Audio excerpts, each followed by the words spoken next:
یا پھر دہشت گردی کرتا ہے یا پھر اس طرح کی. تو یہ اسی لیے کر رہا ہے کہ انڈیا میں الیکشن قریب آ رہے ہیں، وہ اپنا ووٹ بینک جو اس کو بڑھانے کے لیے.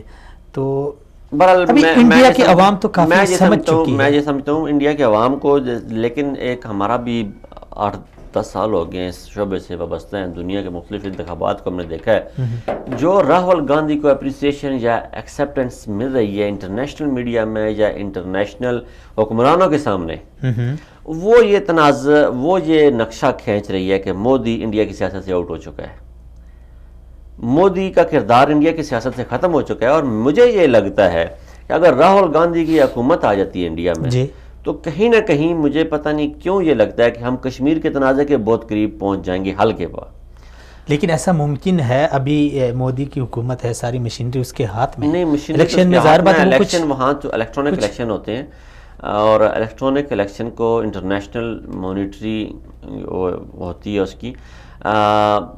ہم آج کے دور میں کہنے کو تو کچھ بھی ہو سکتا ہے، کیونکہ ہندو انتہا پسند تنظیم جو ہے وہ، جیسے آپ یہ کہہ رہے ہیں کہ وہ ہندو طالبان ہیں، وہ ان کی جو آر ایس ایس والے یا بی جے پی انٹرنیشنلی نے ایک تو پاکستان کو یہ مطالبہ کرنا چاہیے کہ ان کو بین کیا جائے انٹرنیشنلی، جیسے ہماری تنظیمیں بین ہوئی ہیں، یہ بھی تنظیمیں بین ہونی چاہیے.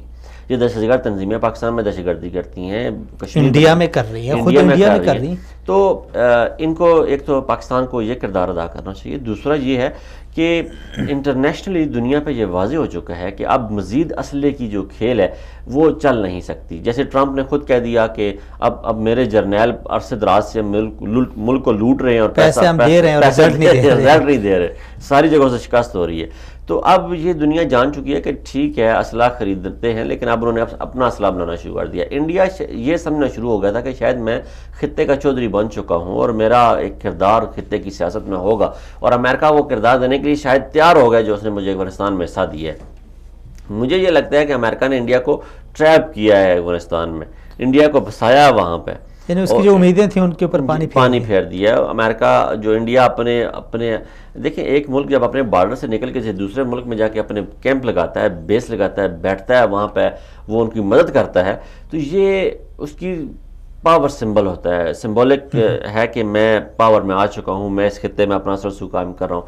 تو ایک یک دم سے اس کا اثر رسوخ کاٹ دینا، اس کو ختم کر دینا، اسے یہ کہنا کہ تم نے کیا ہے، تم نے جو خرچ کیا وہ تو ہم 5 گھنٹوں میں خرچ کرتے ہیں. یہ ٹرمپ کا یہ بیان انڈیا یعنی مودی کے اوپر اثر انداز ہوگا یہ الیکشن میں؟ میں تو یہ سمجھتا ہوں کہ مودی کا کردار ختم ہو چکا ہے انڈیا کی سیاست میں. یہ میرا اپنا تجزیہ ہے، غلط بھی ہو سکتا ہے، لیکن میں یہ سمجھ رہا ہوں لیکن ایک چیز میں آنے والے الیکشن میں انڈیا میں مودی کو وہی حال ہوگا جو کانگریس کے الیکشن میں ٹرمپ کے ساتھ ہوا ہے.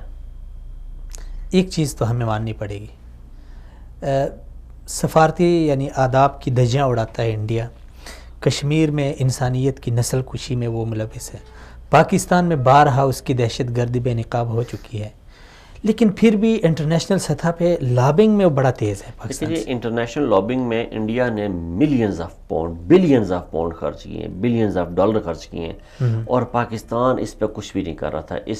اس موضوع پہ پاکستان کچھ بھی نہیں کر رہا تھا. جب انڈیا لابنگ یہ کر رہا تھا کہ پاکستان ایک دہشت گرد ملک ہے، جب انڈیا یہ لابنگ کر رہا تھا کہ پاکستان طالبان کی پناہ گاہیں ہیں اور ہم طالبان سے مار کھا رہے تھے خود، تو یہ انڈیا لابنگ وہاں پہ کر رہا تھا. تو ہمارے ہاں اس وقت ترجیحات یہ تھیں کہ ہمارے صدر فون کرتا تھا واجد ضیاء کو برطانیہ میں کہ جو سوئز اکاؤنٹ سے تمہارے پاس ثبوت آئے میرے خلاف انہیں حذف کر دو، انہیں ڈمپ کر دو. تو ہماری ترجیحات مختلف تھیں، اس حکومت کی ترجیحات مختلف ہیں. یہ 6-7 مہینوں کی لابنگ کا نتیجہ آپ دیکھیں کہ ٹرمپ پاکستان کے حق میں بیان دے رہا ہے، برطانیہ پاکستان کے حق میں بیان دے رہا ہے، پاکستانی جو پاسپورٹ ہے وہ گریڈ اپ ہو رہا ہے، اور پاکستان کی جو معیشت ہے اس پہ اعتماد ہو رہا ہے. آسٹریلیا میں آج باتیں ہو رہی ہیں کہ پاکستان میں جا کے کھیلنا چاہیے ہمیں، اور آسٹریلوی کو کپتان اور آسٹریلیا کے کھلاڑیوں نے کہا کہ ہمیں کوئی اعتراض نہیں ہوگا اگر حکومت نے ہمیں کہا کہ آپ جا کے کھیلیں. انشاءاللہ پاکستان کی رونقیں بحال ہو رہی ہیں، وقت لگے گا، بڑی قربانیاں دی ہیں.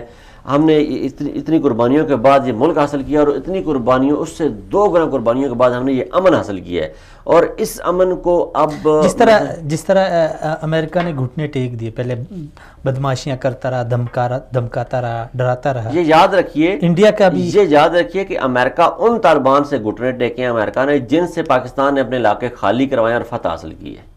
یہ پاکستان کو آپ کریڈٹ دیں. جب یہ بات کریں کہ امریکہ نے گھٹنے ٹیکے ہیں تو یہ اس فکرے کو اس طرح ادا کیا کریں کہ ان طالبان سے امریکہ نے ان کے سامنے گھٹنے ٹیکے ہیں جن طالبان سے پاکستان نے اپنے علاقے خالی کروا کے فتح حاصل کیا اور وہاں پہ امن کے جھنڈے لہرائے ہیں. لیکن کہا تو یہ جا رہا ہے پاکستان میں کہ جو ٹی ٹی پی پاکستان میں تھی یا پھر افغانستان میں، دونوں الگ الگ ہیں.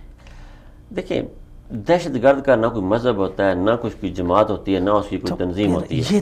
یہ تو انہوں نے دہشت گردی کرنی ہوتی ہے، انہوں نے اپنا دباؤ بڑھانا ہوتا ہے، انہوں نے اپنا اثر و رسوخ دکھانا ہوتا ہے، اور وہ یہ چاہتے ہیں، اور وہ ان کا طریقہ واردات ہی یہی ہوتا ہے. اب دیکھیں نا، دہشت گردی کے مقابلے میں پاکستان میں کیا ہوتا رہا ہے.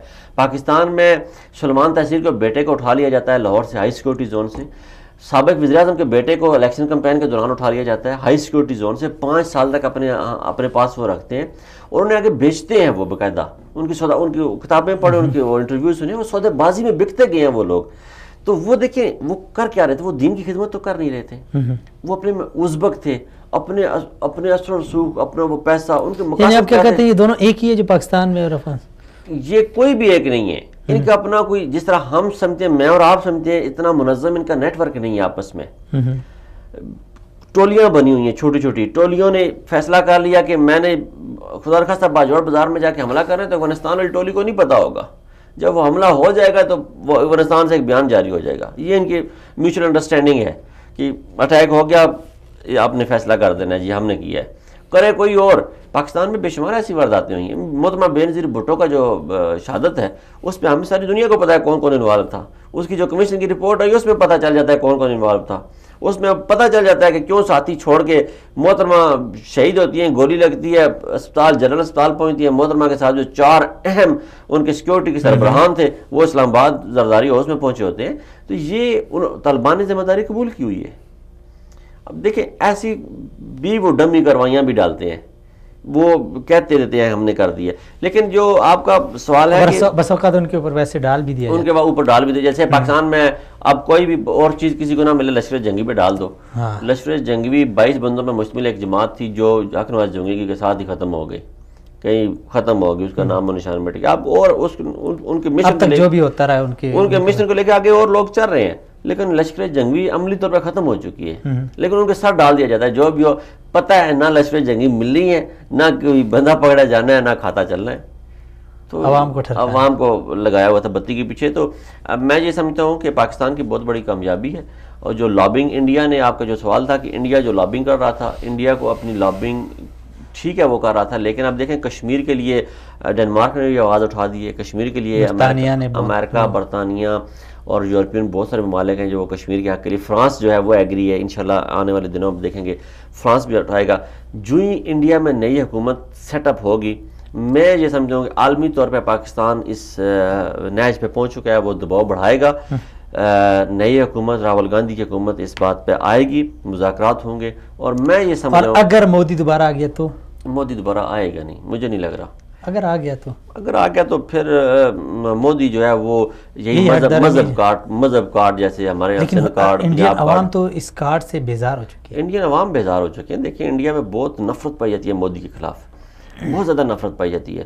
تو میں نہیں سمجھتا کہ مودی دوبارہ آ سکے گا. چلیں آگے بڑھتے ہیں.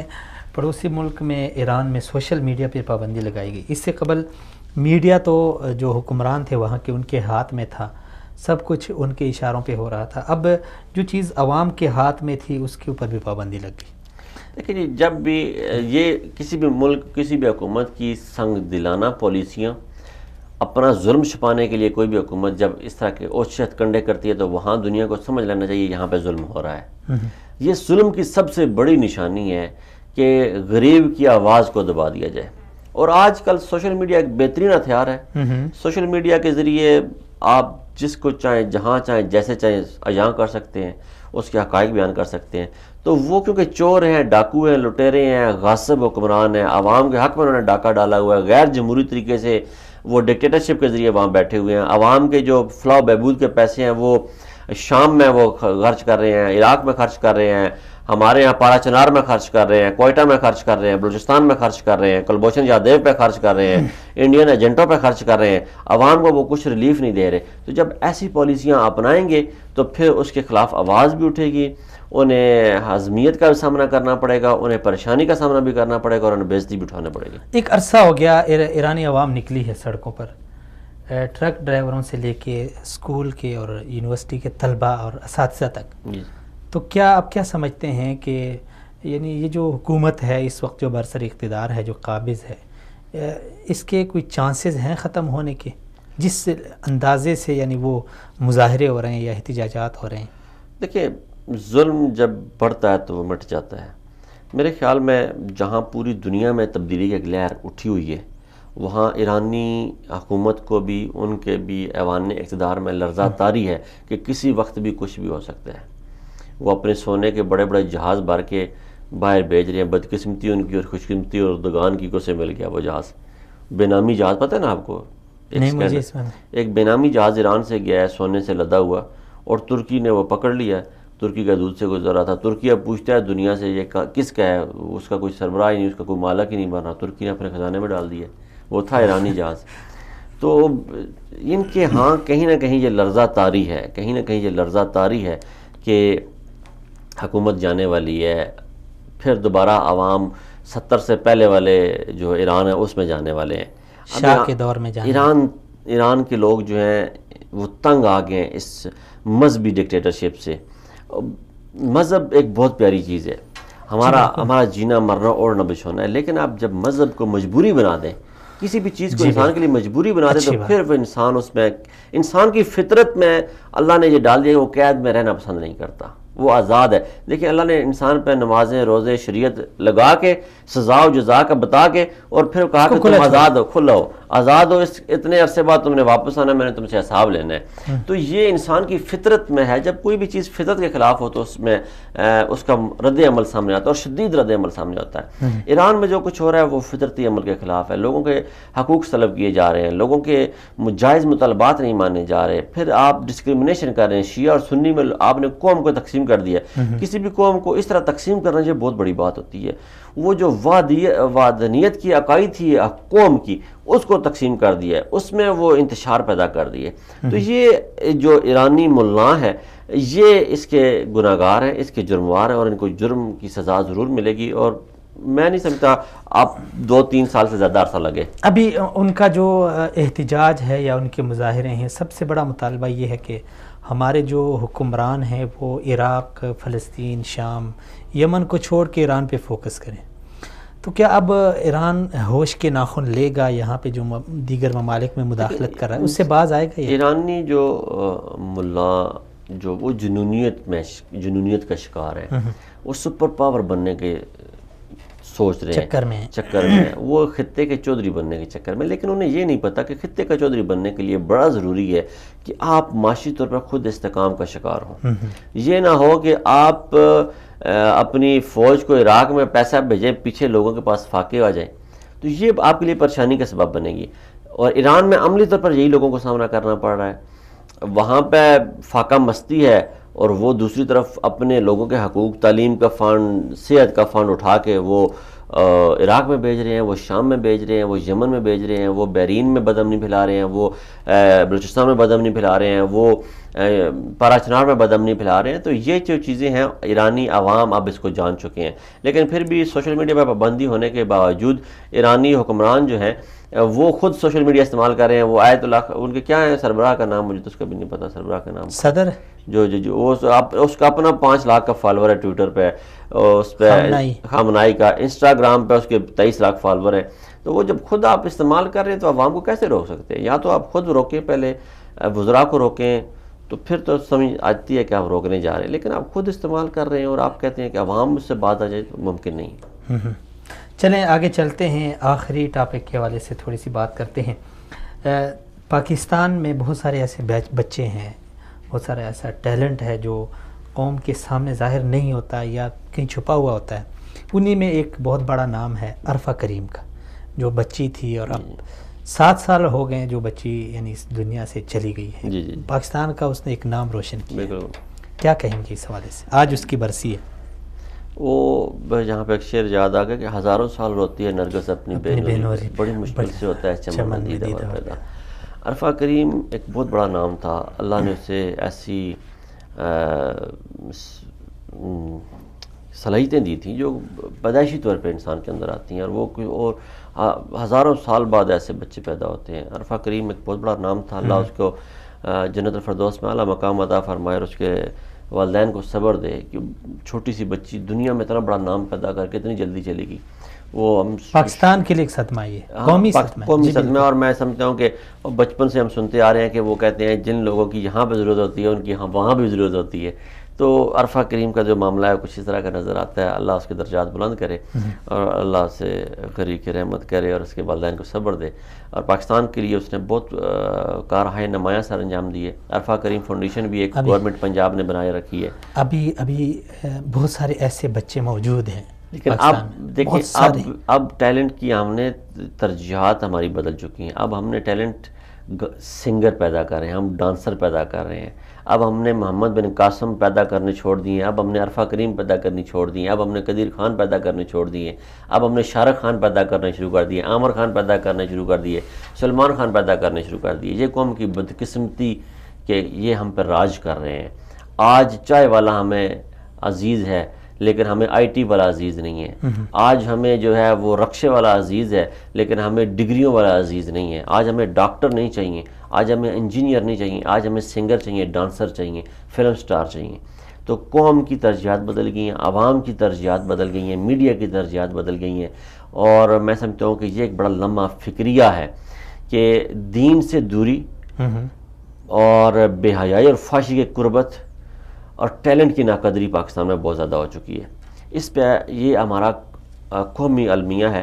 اس پہ آپ اپنے فورم پہ بھی آواز اٹھائیں اور حکومت وقت سے بھی ہماری اپیل ہے کہ اس پہ ضروری طور پہ توجہ دیں کہ یہ کیا وجہ ہوئی ہے کہ ہماری نرسریوں میں ڈاکٹر، انجینئر، سائنسدان پیدا ہونے کے بجائے ڈانسر، میوزیشین، سنگر، آرٹسٹ پیدا ہونا شروع ہو گئے. تو یہ بڑا لمحہ فکریہ اس وقت قوم کے لیے. عرفہ کریم کی جو وفات ہے آج میں یہ کہنا چاہوں گا جو ہیں حماد صافی جیسے ننھے پروفیسر بہت سارے پاکستان میں، ان کے لیے آپ کا کیا میسج ہے خاص حکومت کے لیے کہ ایسے بچوں کو ہم کس طرح سپورٹ کریں؟ اب ہمارا المیہ یہ ہے کہ اس طرح کے جب بچے ہوتے ہیں تو باہر کی دنیا ان کو کیچ کر لیتی ہے. حماد صافی بڑا اچھا نام ہے لیکن مجھے بڑی حیرت ہوتی ہے پاکستان میں. ہم نے اشفاق احمد پیدا کیا پاکستان میں، ہم نے واصف علی واصف کو دیکھا پاکستان میں. ایک بات یاد رکھیں، جب آپ یہ چاہتے ہیں کہ میں واصف علی واصف بنوں، جب آپ یہ چاہتے ہیں کہ میں اشفاق احمد بنوں، مشتاق یوسفی بنوں، جب آپ یہ چاہتے ہیں کہ میں مشتاق یوسفی بنوں، جب آپ یہ چاہتے ہیں کہ میں انور مسعود بنوں، جب آپ یہ چاہتے ہیں کہ میں بانو قدسیہ بنوں، تو آپ کو ذہن میں یہ رکھنا چاہیے کہ میں نے فلاح انسانیت کے لیے کام کرنا ہے. یقین مانے ان لوگوں کی کامیابی کا راز فلاح انسانیت تھا. لیکن بدقسمتی ہماری یہ کہ آج ہمارے ہاں کمرشلائز ہو گئی ہر چیز. آج ہمارے ہاں اگر قاسم علی بنتا ہے، وہ کیا نام ہے ڈاکٹر قاسم علی بنتے ہیں، میرے دوست ہیں بڑے اچھے، لیکن وہ کمرشلائز ہو چکے ہیں. وہ اپنے جو لیکچر دیتے ہیں اس کو پیسہ وہ لیتے ہیں. ٹھیک ہے آپ پیسہ لیں لیکن اس کو اتنا کمرشلائز نہ کریں کہ لوگ آپ سے نفرت کرنے لگ جائیں. ہمارے پھر اس میں وہ تاثیر نہیں رہتی. جی یہ جو صافی بچہ حماد صافی کا جو نام لیا، یہ بھی اب جو ہے وہ پیمنٹ پہ وہ کرتا ہے اور وہ حکومت اگر ان کو سپورٹ کرے گی، ڈیمانڈز بڑھ گئی ہیں. نہیں ابھی میں تھوڑی دیر پہلے ایک ویڈیو دیکھ رہا تھا، وہ ایک کسی جگہ کوئی ایک لیکچر ہو رہا ہے تو وہ اس لیکچر کے سٹارٹنگ میں وہ 50 ایک انویلپ دیتا ہے، اس میں 50 روپے ہوتے ہیں. تو وہ 50 روپے کا نوٹ ساروں سے کہتا ہے یہ کھولیں. وہ نوٹ کھولتے ہیں، اس کو کہتا ہے اسے دیکھیں 50 روپے کا نوٹ ہے. وہ ان سے کہتا ہے اس کو اسکویز کر کے اپنی نیچے رکھ کے بیٹھ جائے. وہ بیٹھ جاتے ہیں، 20 منٹ تک بیٹھے رہتے ہیں. 20 منٹ بعد ان سے پوچھتا ہے وہ نوٹ نکالیں، نوٹ کو نکالتے ہیں. پھر ان سے پوچھتا ہے وہ سارا ٹیڑھا میڑھا نوٹ ہوا اس کی، کہتا ہے یہ کتنے کا نوٹ ہے؟ کہتے ہیں وہ 50 روپے کا نوٹ ہے.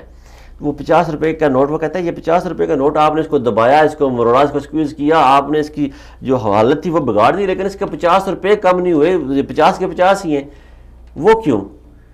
تو وہ سارے حیران ہو گئے، ان کے پاس کوئی جواب نہیں تھا. تو وہ کہتا ہے جب آپ کے اندر صلاحیت ہے، قابلیت ہے، جب آپ کو پتا ہے کہ دنیا کے برا کہنے سے آپ برے نہیں بنتے، جب آپ کو پتا ہے کہ آپ کا ایک معیار ہے، آپ کے اندر یہ صلاحیتیں ہیں، انہیں دنیا دبانا چاہے بھی تو دبا نہیں سکتی، آپ نے وہی 50 کا نوٹ رہنا ہے، تو پھر آپ کو کس چیز کا ڈر ہے؟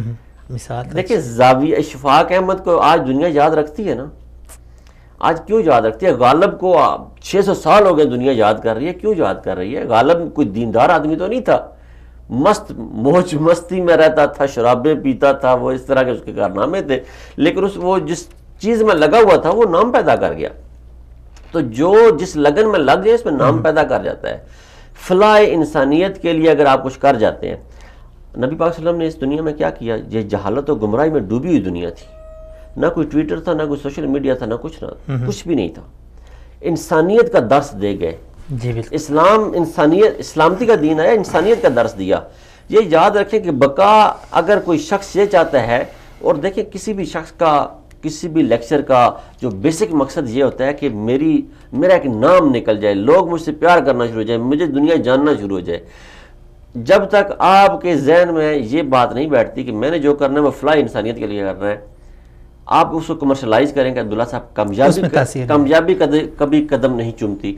تو میری یہ جو آج پاکستان کے نام ہیں بڑے بڑے ماشاءاللہ، اللہ انہیں اور عزت دے، اللہ انہیں اور ترقیاں دے، ہماری دعا ہے، ہمارے لیے یہ مشعل راہ ہیں. تو لیکن ان سے اتنی درخواست کروں گا کہ یہ تھوڑا سا کمرشلائز جو آپ نے اپنے وہ کر لی اسے کم کر دیں.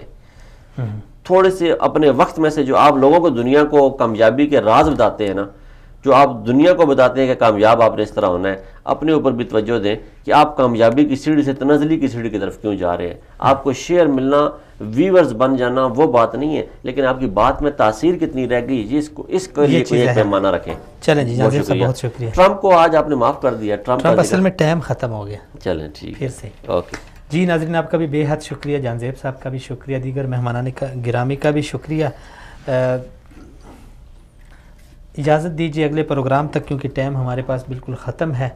اگلے پروگرام میں آپ ناظرین کے ساتھ دوبارہ ملاقات ہوگی، تب تک کے لیے اللہ حافظ.